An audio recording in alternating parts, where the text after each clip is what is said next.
All right, guys, it's Sebastian Milo with the Boxing Mile for Fight Hub TV, and I'm here with King Callum Walsh. Callum, a lot of people are calling you obviously the fastest rising superstar in boxing. When you hear a title be given to you like that, I mean, how does it make you feel? Yeah, obviously it's very good. It's a big confidence boost to be able to be called that. And obviously I'm doing something right. If people are calling me that, and I feel like especially with Dana and stuff that he's announcing. It's only a matter of time before I'm jumping to bigger fights quickly. So I think it's maybe a deserved name. They give you a title like that. Some people call you a very hot prospect. I would argue probably since you hold the belt at this point, a contender.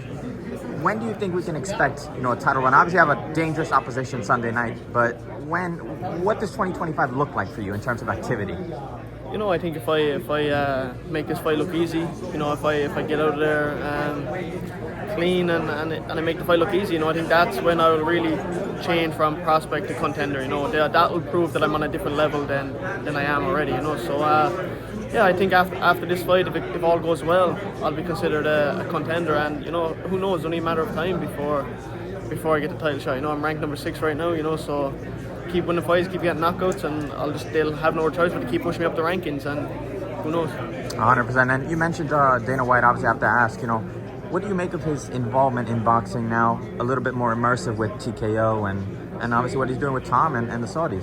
I think it's very good. I think it'll force big fights to happen. It'll force prospects to fight each other, and it'll give the fans what they want. And it'll give maybe a quicker opportunity to up and coming fighters, because you'll be proving yourself quick, you know what I mean, and it'll take away that 50-0 shit, you know what I mean, where a loss ruins your career, whereas if you're in this league, a loss, you'll get right back in there, because who knows, on a night you could just have a bad performance, you could have had a bad camp, so I don't think a loss should be as drastic as what it is, so I think the stuff that Dana's doing will be very good. Dana obviously has a good idea of what he's doing, so I can only imagine what it's going to be like, but I definitely look forward to fighting it and look forward to trying to prove myself over there, definitely. So would you say the big takeaway from that is definitely with the UFC model, he's having everybody fight the best, and it's regardless of losses, you're fighting your best no matter what?